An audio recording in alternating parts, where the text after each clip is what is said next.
Today, I've got Cyndi Dale on the show. Cyndi is an author, intuitive, and healer. Cyndi, welcome to the show. I'm really happy to be here. Thanks for having me. I'm excited to have you, and this is going to be a show we talk about some of the esoteric side of things. Before, I believed in scientific materialism and that if it wasn't double-blind, placebo-controlled, then there was nothing else there. And as I started to see the unexplainable miracles, if you will, then I realized there's probably something else. So I dug into some of the ancient medicines, found they all had this framework in common, this framework of subtle energy. And so that will be the focus of our show today. But before we get started, let's start with a little warm-up. And what have you done? What non-negotiables or unusual things have you done for your health and performance today? Well, I get up at 4 a.m. I do grab some black iced tea. That's non-negotiable. And I throw my dogs, they're two great big mangy 80-pound wolves, or they think they're wolves in the morning, in the car, and we go to the dog park and we run around for about 45 minutes. So I do that absolutely every morning or most of the mornings.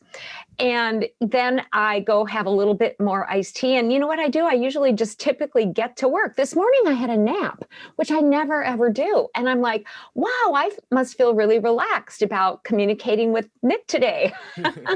So I kind of wonder when that happens, kind of what I'm going to be up to later in the afternoon or evening that's going to require a little bit of intelligence. So, but I always do that, and I take my vitamin C and kind of take a couple moments to just gather myself before I turn on that computer.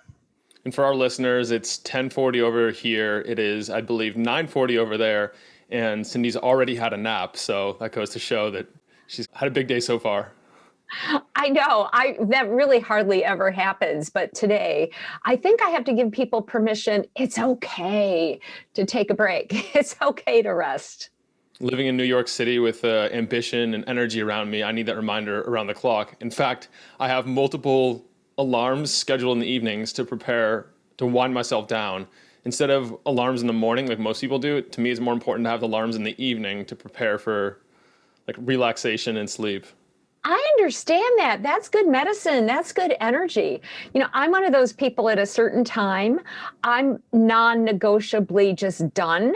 So none of my real friends try to get me after 7:30 at night. They know I'm not going to make any sense anyway, though I am kind of funny. I think I'm really funny if they get me then. So how'd you settle on your routine of winding down around 7 p.m. and then getting up well before the sun?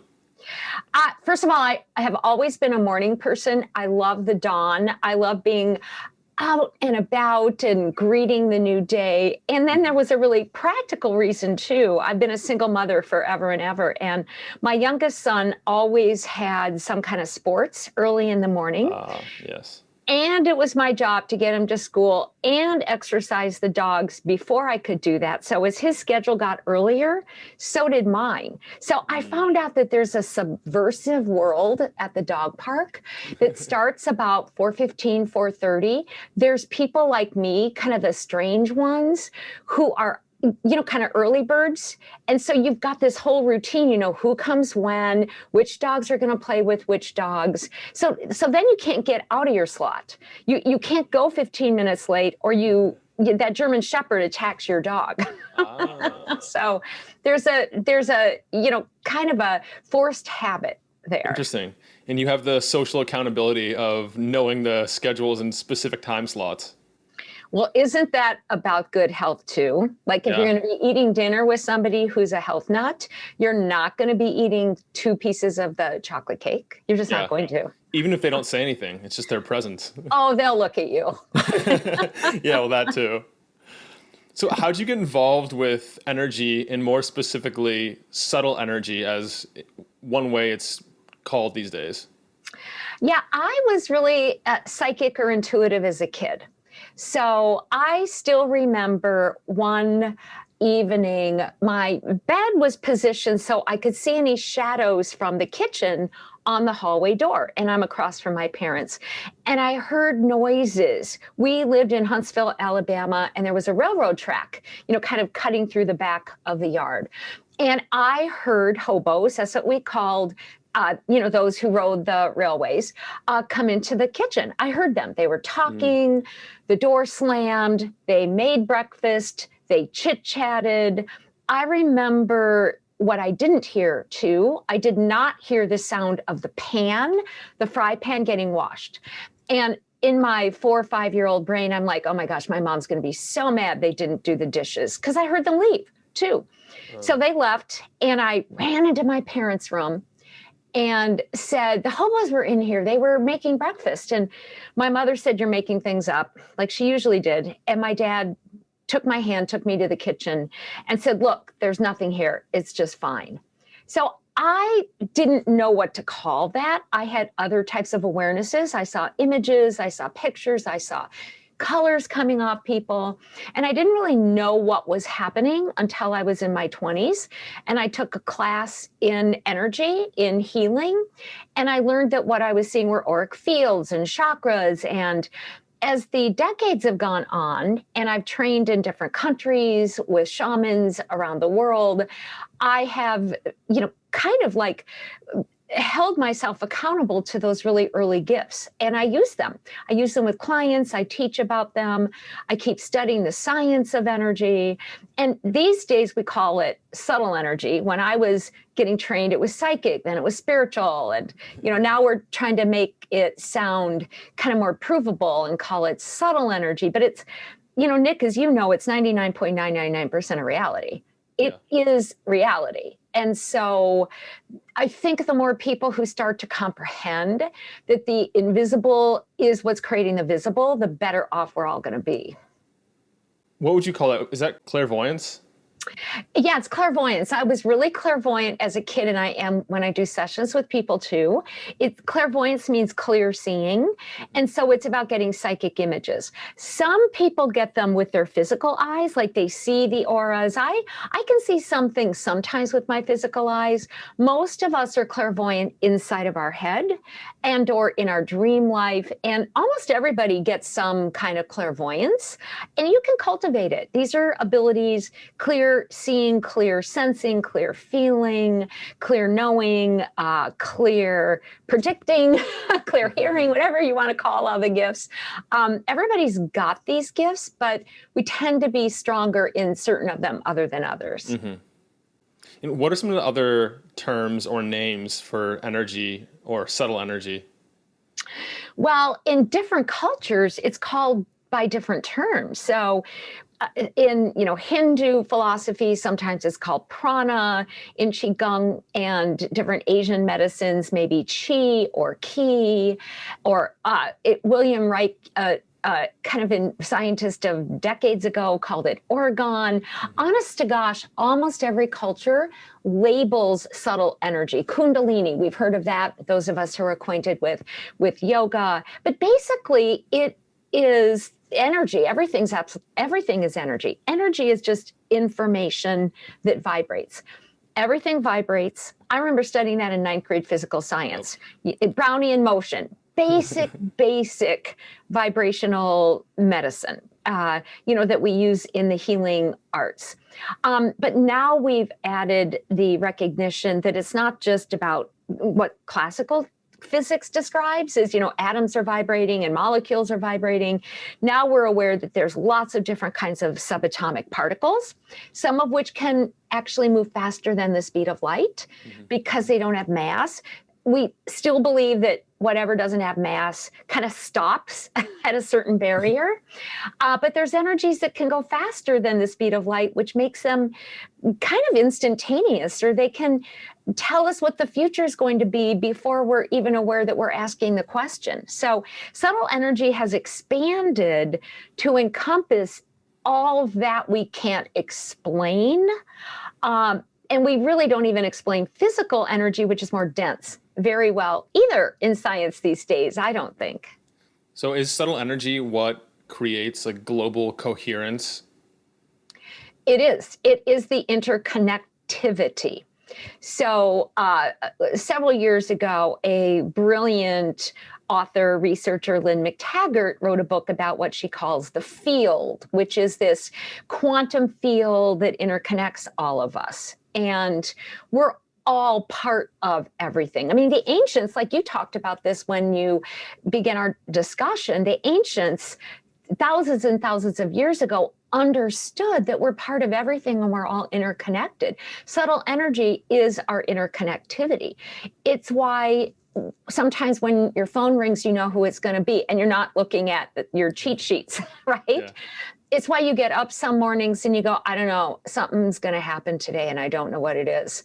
I use it obviously with my clients, though I don't get every bit of knowledge. I get indicators using my intuition. Sometimes plain old common sense is smart to use too.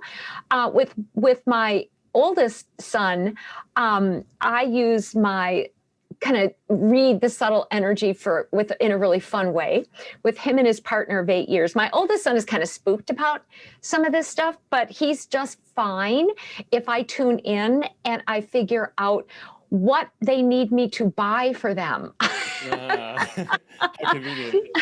Isn't that a hoot? So several years ago, I woke up and I was dreaming about a red, I don't even know how to say it because I don't cook, Breville, Breville waffle maker. I do not care about waffles or waffle makers. And I was like, what the heck? Why am I thinking of red Breville, waffle makers? And I went on Williams-Sonoma catalog and there's a red Breville waffle maker. So I bought it for Michael, my son, and his partner, sent it out there. About a week later, they text me like, did you buy this? I'm like, yeah, I don't know why. I just felt like you might need it or something.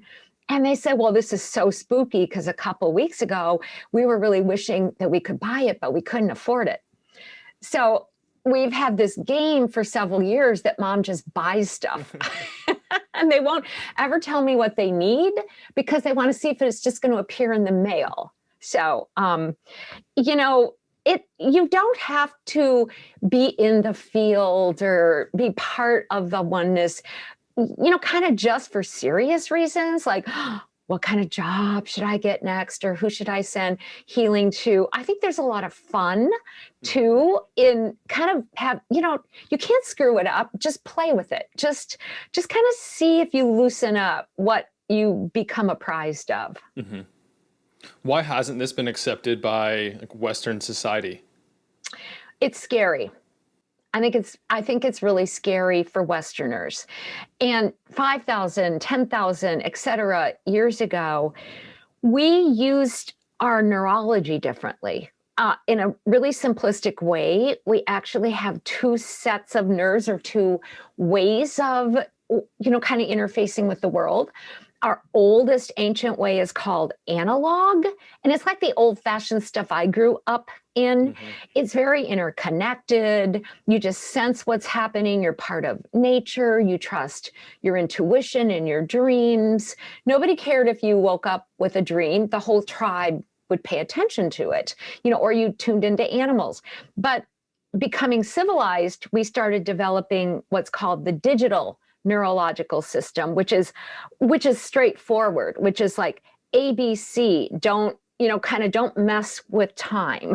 Don't get out of logic. Don't get out of your schedule, this and that and the other thing. And so when we come from digital, we can have our tasks, we have our roles in society. We know who's going to do what, but we become really frightened of what's inside of ourselves. The analog, the natural, we can't control it. We need to attune to it, not manage it. And I think if we're not raised with an okayness around that, we start to reject all of that, which I think is a culture Western society has been doing for hundreds, if not, thousands of years. And in the Western approach, a linear input should result in a linear output. It's very straightforward, easy to dissect, and you can reverse engineer it and figure out what that linear input was that caused the linear output. And it appeals to the simple, logical side. It appeals to the logical side, and we think it's manageable and controllable. My youngest son has me use my energy techniques and intuitive insight sometimes to help him with his baseball career. And he's learned that even when you get an intuitive insight, you don't really know what it means in the present. It doesn't mean, oh, I'm drafted this year. Maybe it's next year. I remember I get dreams, maybe every 6 months for him, like dreams that are just about him. And years and years and years ago, when he was about 16 and a half, I got a dream that he made the majors as a baseball pitcher. And I was like, I'm not going to say anything because he's not really that good. I don't know how we're going to do this. His dad had sort of disappeared from the track of helping. And I'm like, I am so ill-equipped. And a few weeks later, my son came to me and he goes, Mom, I want to be a Major League Baseball pitcher. And I thought, well, we're going to have to figure this out. And I would get a series of dreams every so often that would show this is what could happen. That's a down thing. This is what's going to happen that you need to work for. But the thing is, it was always also work. Like I talked about that initial dream when I was teaching a class that had, I don't know, maybe 50 to 100 people in it or something in Chicago. And I was saying this is sometimes how we're offered, tips about how to steer in our lives. And a young man came up to me during the break and he goes, I'm a baseball pitcher and I can coach him. And I know somebody else in Carolina who can too. And because I got the dream, because I said the dream, we got absolutely incredible coaching from these two brilliant young men. And so, in the logical universe, we want proof and we don't want to have to work for it. We just want it to happen. Even when we get intuitions or we work with subtle energy, we want it to be predictable, but you don't always know. Kind of when you're following your intuition, when you're following where the field is leading you, where you're going kind of like in what feels right, you don't really know what's going to happen next or after that all the time. And I think part of the problem is, I forget how long ago, but couple 100 years ago, the Cartesian split occurred where the mind and body were identified as separate. And because of that, then the subtle energies were seen as religious, and science and religion shouldn't mix. And ever since then, there's been a perversiveness of science to accept the subtle energies because it's seen as a merging of the two, which shouldn't be merged. And we're still undergoing that. And there's two pieces I want to add to that too.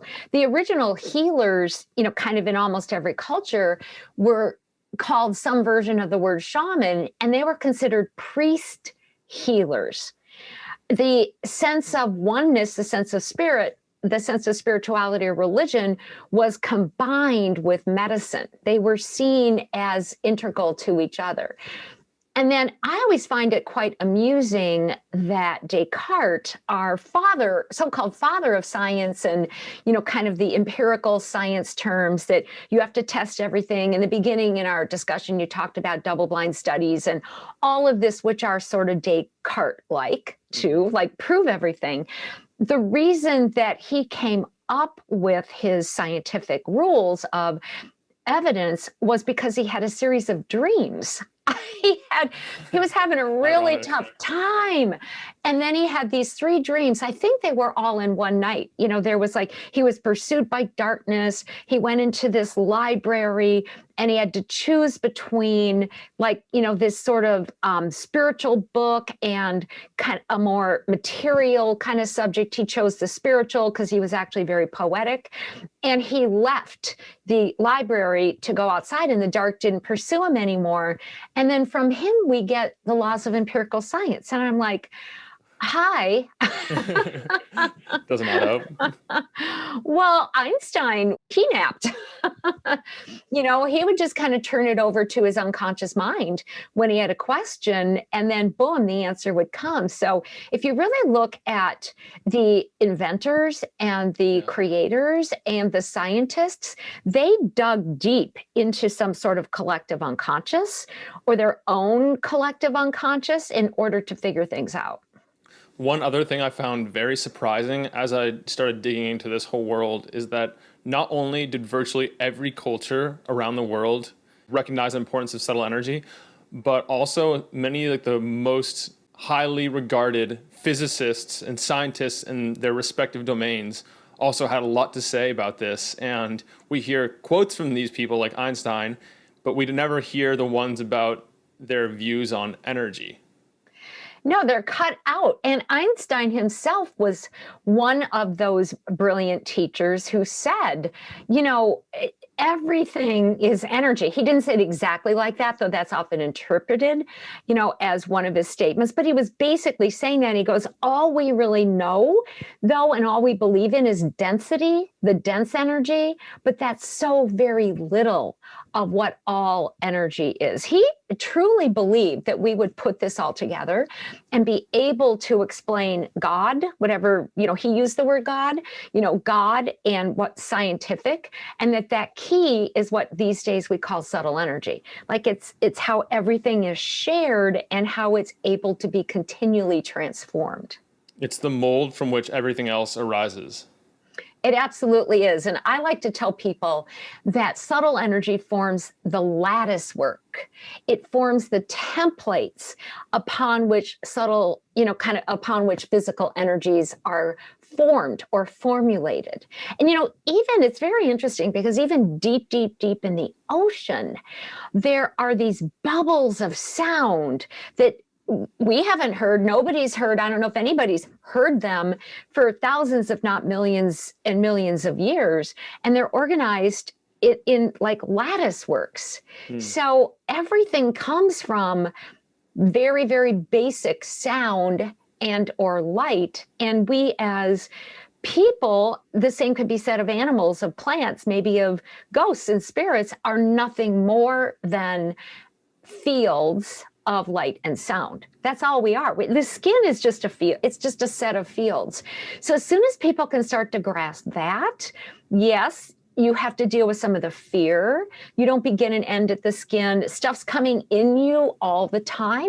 You're out there inside of other people all the time, but how beautiful and magnificent that we're constantly exchanging ways of being and ideas and energies constantly too. Talk a little bit about the difference between subtle energy and physical energy. You just mentioned physical energy, and just so the listeners get a good feel of what we're referring to in all this. Well, at a very over and not quite true simplistic level, physical energy, you know, it's sort of like my tea here, you know, it's measurable. It tends to obey what we call the Newtonian laws, the laws of thermodynamics, the laws of classical science. Like it changes form, but you have to put energy in to do that. You know, a substance kind of loses energy as time goes on. So we've got certain ways that the physical energy, which is basically just measurable, tend to function. And it's important to acknowledge that because some people get into this super psychic wild state and they go, well, I can jump off the cliff and fly. And really not, unless you've got wings. All right. So the world does operate in a band according to those rules of physical energy. Subtle energy really is just that which is at this point less measurable or immeasurable. It tends to move faster or slower than our tools, and sometimes our senses know how to measure. But the truth is they're really not so very different. Though we talk about subtle energy with quantum physics, like once two people or particles have met, they're forever impacting each other, you know, or some of these wild rules, they're not really different. Like my body is physical, but it's also subtle. It's both. It's not one or the other. It's actually both. I was present when both my parents died, actually. My dad died over 25 years ago. I was in the room, and my mom died about 2 years ago, and I was in the room. And when my dad died, I was in there with my sisters. I could feel him leaving his body. Like I felt it. My dad still existed when he stopped breathing. He was like a light at the end of the bed. And then when I would visit my stepmother, he was a light in the kitchen. I mean, you can't explain things like that, but that was my dad's subtle energy. When my mother died, my mother had a very strong willpower. She died when only my oldest son and myself were present. Now, what's important about that is for the 5 days before then, my sisters had come into town, other people were in town, and I had a couple hours before my mom passed, been told by a hospice nurse, you know, your mom's not going to go when these other people are in here. They're too frantic. They're too stressed out. She's not going to leave her body as long as they're in the room. And I said, well, maybe she's going to have to leave really soon, because they'd been there for days and days without break, and they'd finally taken a dinner break. So I'm there alone. I know my oldest son is coming. So I turn off the lights, play music that she would like. And it's a religious song that was like, good job, right? Was the message. My oldest son comes in. We're sitting across from each other. My mother smiles and she leaves. That was it. Wow. And I know she was still there. I could feel it. I also know she snuck out, right? Because, you know, when we're working with subtle energy, we're talking about consciousness. We're talking about the part of us that's more conscious. Like our physical body has consciousness, but most of the cells in our body are not inscripted with our own DNA. I mean, they're just not. 78% is water. The rest of it, you know, 90% is like mainly bacteria. That's not really our consciousness. And do our cells with DNA even have our consciousness? I don't know. Think of it, just go there. Like, we're just this mass of physical cells. So what's really keeping it together and running it? It's probably our consciousness, right? Something that is amassed from our subtle energies to some extent, not so much our physical energies. So I just like to think about some of these things, because we can make it complicated or really simple. Like, there's a Cyndi within the Cyndi.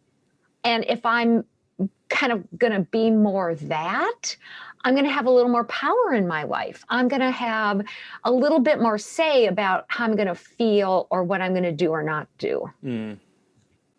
You mentioned different places that consciousness can reside, whether in DNA or in the brain. There's also a theory I've read about consciousness like residing in the human biofield. What is the human biofield? I think it does reside there too. So let's go back to Newton, because he would really like to be recognized in our discussion. You know, he would agree that every molecule, every atom, every cell, every organ system gives off sound and electricity, electromagnetic activity, magnetic activity, so sound and light, all right? So every single part of us is emanating sound and light. And yet there's other parts of us as well, inside and outside of the body, that are also giving off fields of energy.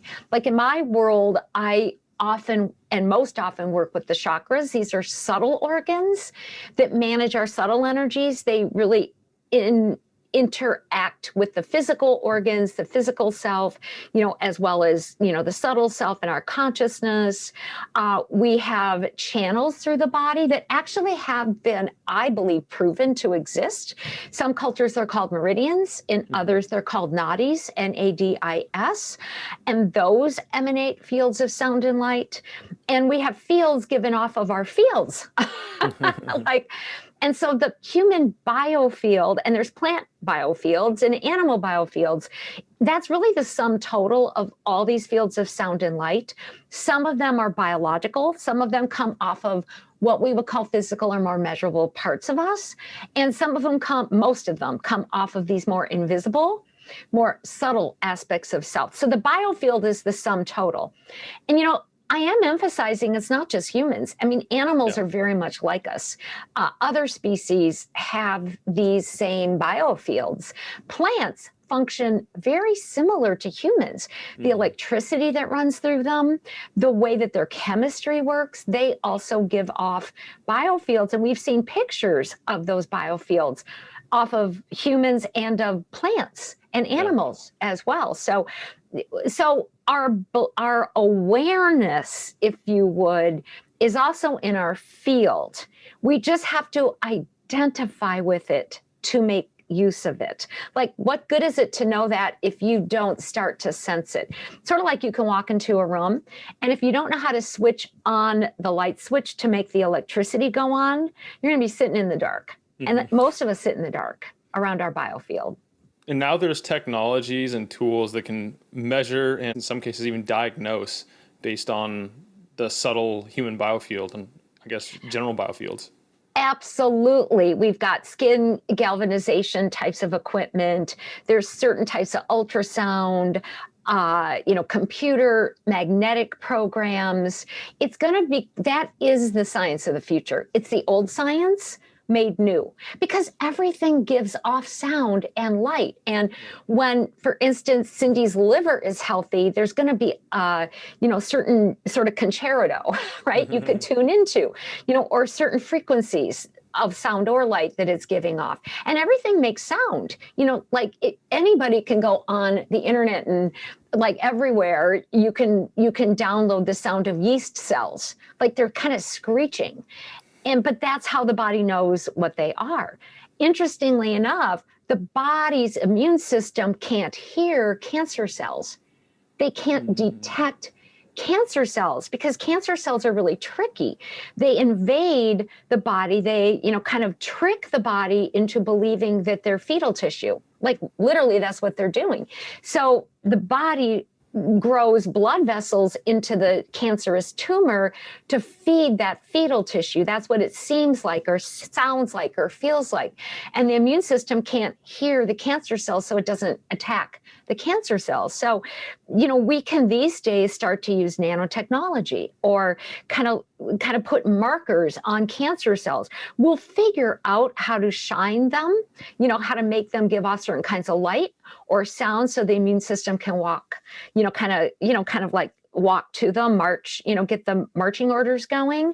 But I think because of the Western fear of these things, science is really slow to call this type of science, energy medicine, real science. They're sort of just still playing with scalpels and x-ray machines, which is very rudimentary.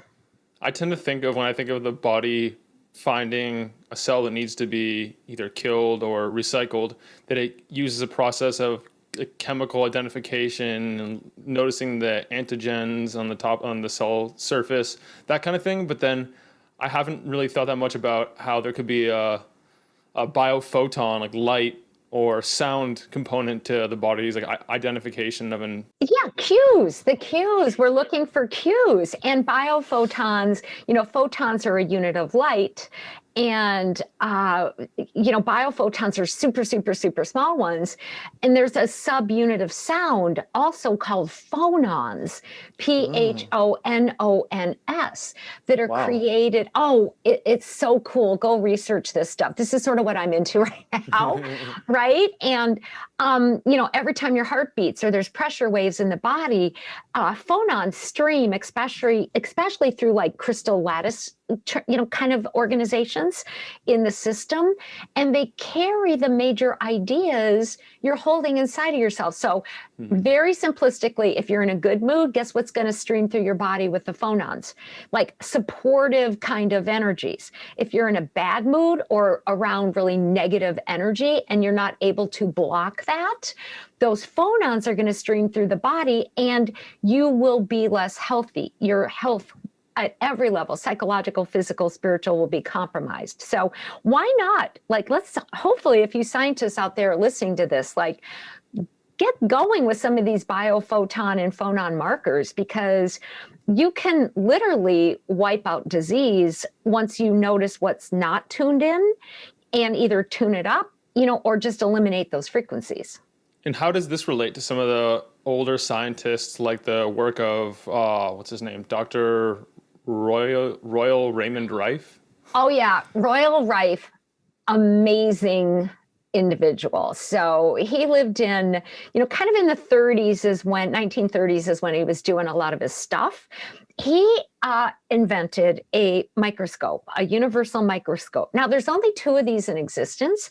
I have seen one of them. Wow. I know, I'm like, I got bragging rights. I've actually seen and held some of his research manuals. They're huge. What he did is through his microscope, he would put different microbes on the slides, and then he would shine them with ultraviolet light. So he really worked with ultraviolet light. He believed that you could see the true, kind of like reality of microbes if you were kind of like illuminating them with ultraviolet light. Then he would take other slides and send different refractions of light, different colors of light, kind of through these different lenses. So they go at 30 degrees, 60 degrees. It's very, very complicated. Though, he had all these thousands, if not hundreds of thousands of, illuminations. And when he would steer the light different ways, he noticed that he could, under certain conditions, turn, say, a lethal bacteria into a non-lethal bacteria, and vice versa. It was just a matter of shifting the energies that were hitting that bacteria would transform the bacteria or the virus or whatever the microbe was. His last experimentations were also revealing that he could shift certain viruses into bacteria or fungi. And his theory, where is the research on this, was that there's actually family of microbes, not so much here's our viruses, here's our fungi, and that includes yeast and mold, and here's our this, and we have other, kind of like subunits. There's, kind of really old, sort of, types of microbes that are called archaea and this kind of, right, et cetera. But his theory was that there's actually families that morph one into the other. Now, let's just play with that, just surmise. Maybe now we're dealing with, SARS, different kinds of coronaviruses, right? We're dealing with COVID-19 and, which is a virus that's got a single track of RNA inside of it, et cetera. Now, so many people are getting what at one level they're calling long-term side effects. They're becoming long haulers, or there's new terms every day about somebody who just, can't shake the after effects of COVID-19, of this particular SARS virus. Well, is it still that virus, or is there, certainly there's probably co-infections that got triggered, or perhaps the virus also morphs inside of the body and can have bacterial-like impact, or... Oh, interesting. I can't prove any of this. Yeah. It's just a theory. Mm-hmm. It's just a theory, but I do believe it's something we should be looking at based on research by theorists and scientists like Dr. Reif. We've stopped at germ theory. I do believe there's viruses that cause problems. I'm not throwing germ theory out of the window. I'm just saying maybe we need to expand if we're really going to help ourselves, given the day and age that we're in. Maybe we need to kind of extend our interpretation of what might be happening if we're really going to help the 30% of the people with something like a SARS virus actually get over what started as a SARS virus. Well, clearly you're a wealth of information, a wide range of topics. Before we go on to some of the practical strategies and tips and tricks people can implement to improve their relationship with subtle energy, first, what's some of your background? You mentioned your childhood, but where did you go from there? Well, from there, I became an English and philosophy major, which... Different. I know. I really like literature and philosophy. I remember my first philosophy class. I was a freshman. My head hurt.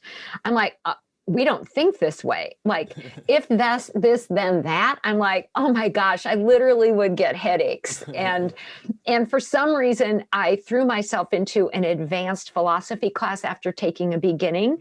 And I would sit there in Moorhead, Minnesota, in the college I was going to, with these other 4 guys, all wearing like tweed suit coats, right? And pipes, and they're philosophizing. And I'm like, I don't understand a thing they're saying. And my philosophy professor, after I turned in my first paper, said, you don't know what you're doing, but you're a natural at it. So I went on to work in public relations and business and all this kind of stuff. But I also, at the same time in my 20s, was developing my intuition and my gifts, traveling a lot, studying with shamans, studying with healers. And that sort of caught me by the time I was 28. It was like really all that I was wanting to do was study energy.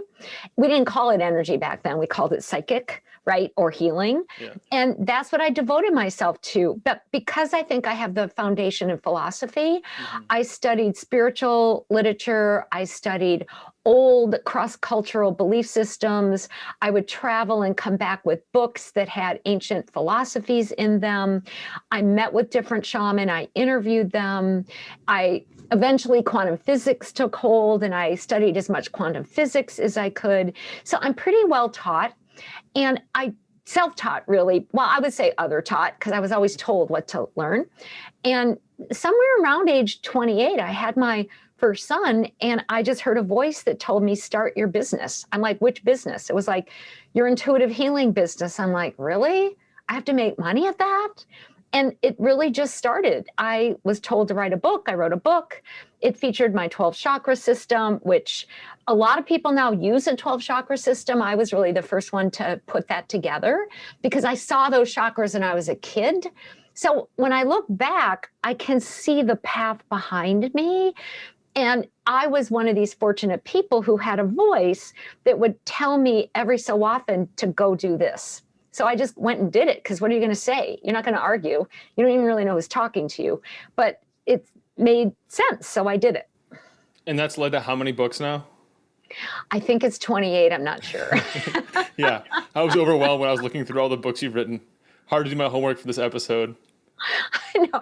Some of them didn't do very well, but what's funny about that is, like, one of them did not sell really well. Neither did its, kind of children books. It was called Advanced Chakra Healing. It came out about 15 years ago, but then it became like a cult classic.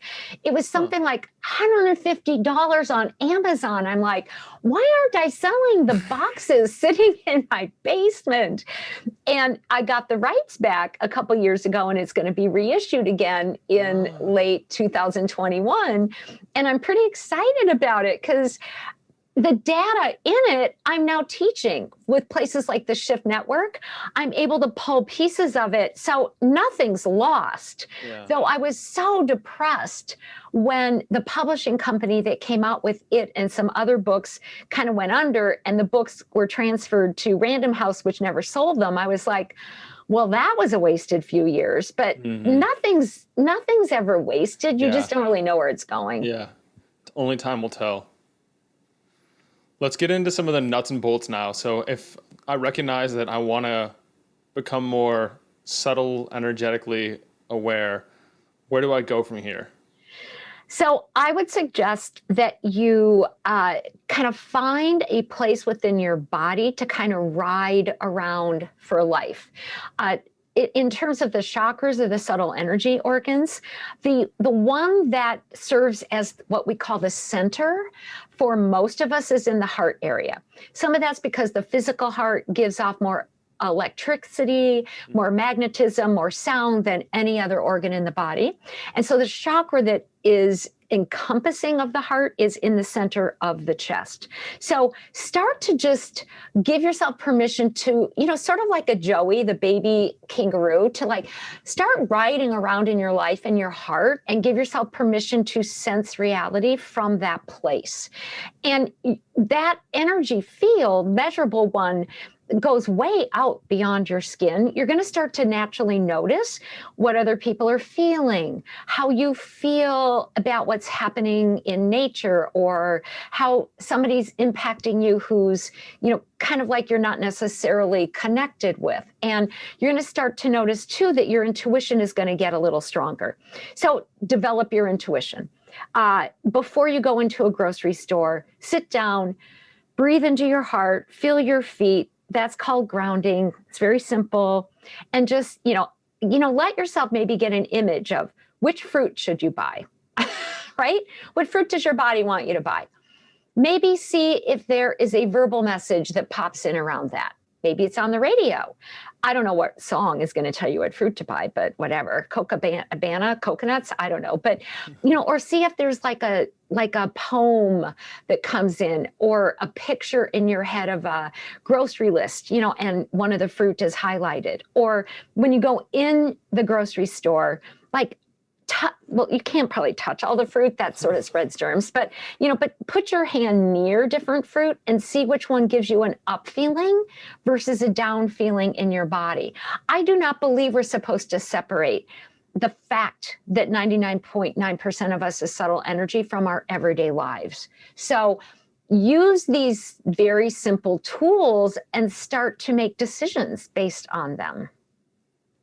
I discovered using a pendulum this year, and I was extremely skeptical. Actually, I bought it to prove that it didn't work. And you hold it straight, and you put it over certain foods. I mean, that's one way you can use it. And depending on whether or not it's right for your body, it spins one way, or if it's a bad choice, it spins the opposite way. And how big the circles are how strongly it's good or bad for you. And I got it and tried it a few times and was blown away that it actually made a difference. And I don't do well with peanuts, and I put it over certain fruits and vegetables, and it said that they were good for me. Then I put it over the peanuts, and it said it was strongly bad for me. And I didn't believe it.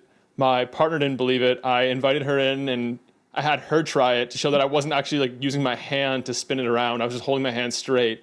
And it worked for her as well. So there's something there that even the skeptics can try for themselves.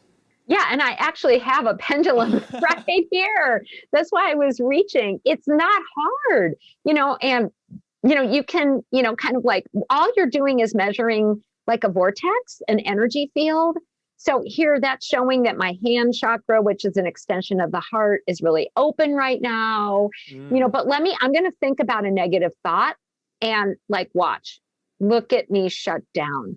I'm just thinking of a negative thought about myself. Before it was going clockwise. Now I'm going to try to believe that thought is true. And look, it goes the opposite direction. And for listeners, she's holding a pendant up, and she's demonstrating how it works. And exactly. Although it looks like she's probably using her hand to spin it around, she's not. She's not. Yeah, that's right. Some people can only hear us. Yeah, anything works. And, kind of any kind of a weight on a string, or a necklace, you can, kind of get a test of what's yes and what's no, like maybe on your hand or over a food or over a statement that you've written on paper, and just for yourself, get a sense of yes, no, or maybe. Then you have to come up with another question.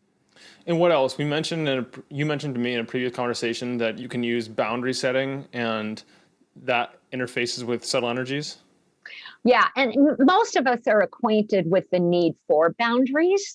So we think of boundaries typically as psychological or physical, and they are. So physical boundaries, are going to include not sitting next to somebody who doesn't like you, right? Why go through that?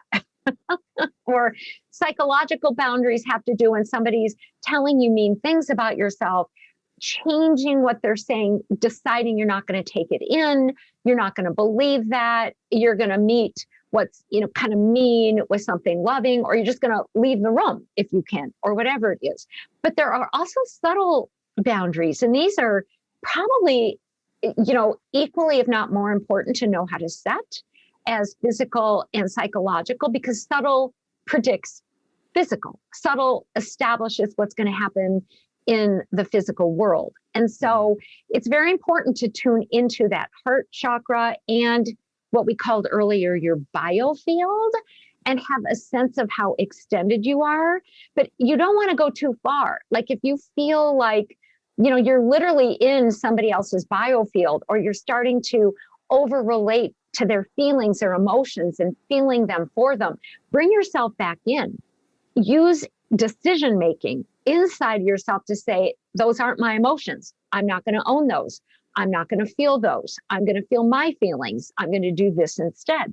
So it takes quite a bit of practice, but it's so important for having a joyful life to be able to learn how to make a decision about what subtle energies in you or around you you're going to pay attention to, and which ones you're going to negate or transform. Mm-hmm. And you also mentioned that you're clairvoyant, and everyone has some of each of the different types. What are the 4 different types, and how do you go about identifying which you are?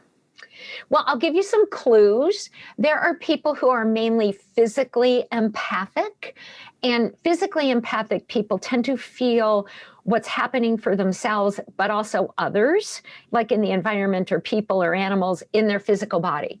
They sense what's happening in their body. Maybe they're sitting next to somebody who has a knee pain and they feel the knee pain in their own body, and or they record other emotions in their body. So, oh, I just know my sibling is sad. I can feel it. Or, you're sad because you can feel it. So those are really body-based people. There's also spiritually empathic people. It's tough to be one of them because that's sort of knowing in a higher sense. So spiritually empathic people just have awarenesses.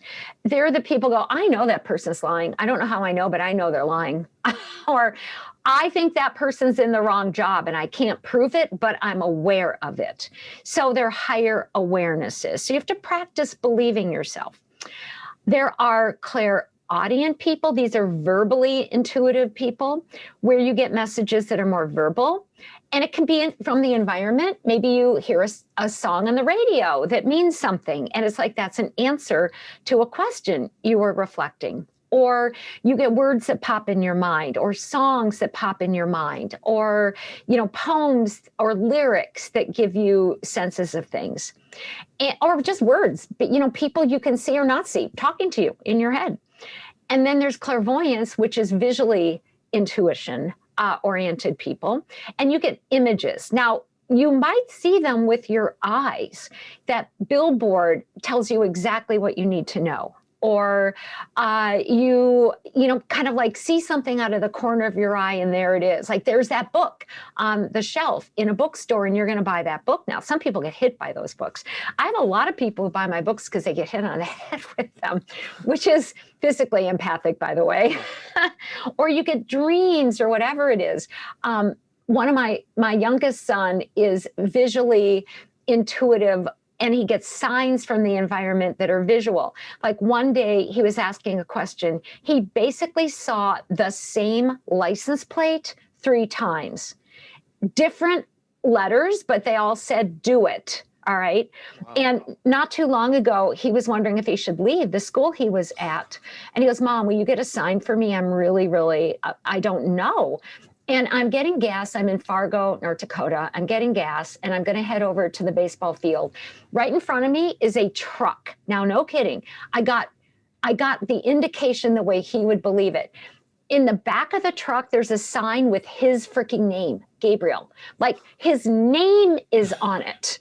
Like his name, big letters, right? And the license plate was, spelled kind of funny, but it was leave. And I'm like, well, how can you not leave? He was so scared. He had a tough season. He had COVID in his back. Who's going to want me? Because he couldn't pitch a few innings very well. He had full ride offers within 2 weeks of leaving. So, but you have to trust your intuition too, That's right? the hard part. That's the hard part. That's the tough part. That's a good example. I have great stories. Yeah, I can tell. And do you recommend people lean into their strongest type, or they work on developing their weak ones? I'd say both. Lean into your strongest, get to know it. It's your backup, it's your fundamental, you lead with it. I think it's very helpful to develop your weaker ones too, because sometimes maybe for one reason or another, your lead intuitive skill isn't going to tell you something, or you're going to doubt it and you're going to want to test it. And you can test it with your weaker ways of knowing. I see. Really quickly, can you touch on a couple ways of strengthening and cultivating each of the four? Sure. Well, the physical empathic is believe what you sense in your body, believe the emotions, and believe the sensations, the physical sensations. But ask a question. When you get like that knee pain, or you're just filled with anger or whatever it is, ask, is this mine or not? And if you get the sense or a word in your head that says most of it is not yours, cleanse it, use like white light, or, get a sense of your spiritual guidance or your own spirit. Ask whatever energy is not yours to be cleansed, and then work with whatever it is left. If you're more spiritually empathic, you really just have to trust your sense of things. You've got to hang in there. You've got to go, I don't know why I know it, but this is true. Don't necessarily argue with people, because say you do know somebody was the one who embezzled funds from the business. If you don't have the proof, you're not going to prove it. Yeah. But believe yourself. And with the clairaudience, again, kind of make use of it. Test yourself. Ask for words.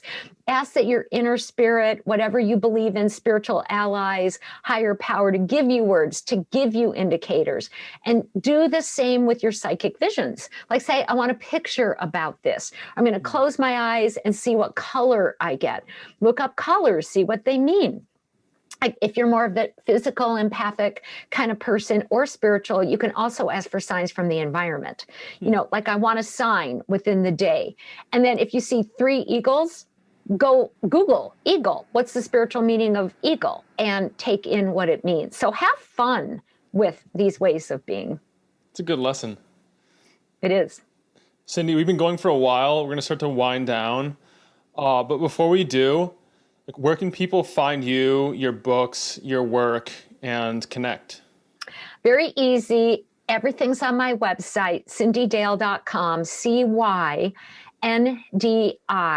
Dale.com. I've got some great Shift Network classes, my own classes, other people, kind of who offer sessions too, besides me, just because I book out, quite a ways.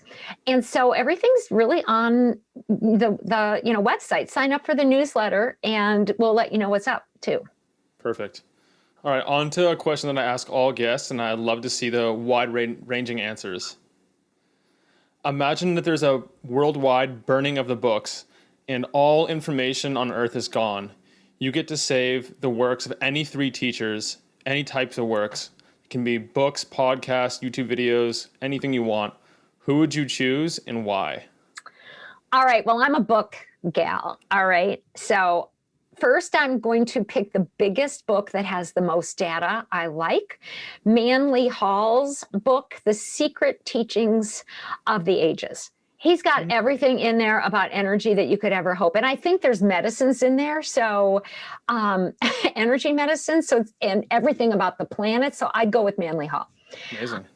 I was an English major, so I'm going to also pick the collective works of Shakespeare, because I think he describes everything there is psychological for us to know. So I've covered sort of energy / physical, and then I've got Shakespeare. And, then I don't know. I'm either going to go between Grey's Anatomy, so I go pure physical, or I'm going to do the Bible, not because of the religious pieces, but because I think the spiritual truths all are in there. But I'm probably going to pick the Bible because you got to flesh out and there'd be the spiritual component to it. I think that's been the most often recommended book, most often saved book on this show. Yeah. I would think so. Okay. Well, now we'll go on to the lightning round for some rapid fire answers. What's the best or worst advice you've ever received? The best advice, 0 tolerance of abuse. It took me forever to get that one. All right. The worst was my dad's, just be a good girl. It doesn't get you very far. He meant mannerly. Yeah. Stay in your lane. Yeah, it can be interpreted different ways, though. Yes, it can. What are you most interested in researching these days? Oh, gosh, I love researching. I'm really into light. I'm really into looking at what science is calling scalar waves. There's 3 different kinds, by the way, so far. Absolute light, virtual light. I'm really trying to get into what are the different kinds of light that make up reality. Okay. What's the number one thing that you believe that virtually no one else does? I don't believe you have to meditate. Now, in my world, everybody meditates, right? I run the dogs. Oh, I see. So, see what I mean? I don't think you have to do it the right way. Some of us can't. We're not good at it. It's interesting. And I guess we'll have to have a follow-up episode where we discuss all things chakras and energy and light healing, because that's some of the more advanced concepts. But I'm surprised that you don't do any of those chakra balancing meditations, dedicated meditations. I don't, which is probably illegal if you do what I do for a living. That's a well-kept secret. It kind of destroys one of the other questions I was going to ask you. I was going to ask what's something that your tribe doesn't know about you, but they probably don't know that either. Yeah. They also don't know I really like detective novels. I love Jack Reacher, Mitch Rapp, Harry Bosch. I like books where the world is saved absolutely every episode or by the end of the book. It's a nice way to leave things. It is. Yeah, tidied up. And then it goes to mess, but then you tidy it up again. Mm-hmm. How would you like to conclude our first episode together? Well, you know what? This was great fun. Thank you for being who you are. I don't know. I think the best conclusion is really to just thank you for being on the cutting edge, for taking risks, for bringing people together. I think you need a big thank you. So thank you, Nick. Thank you. It's been a pleasure getting to know you, your work. And like I was saying a minute ago, we'll have to do a round 2 to explore some of the more in-depth concepts that we barely scratched the surface on today. We will. We'll go more esoteric and practical at the same time. Perfect. Well, I'm Nick Urban, here with Cyndi Dale, signing out from mindbodypeak.com. Have a great week. I hope that this has been helpful for you. If you enjoyed it, subscribe and hit the thumbs up.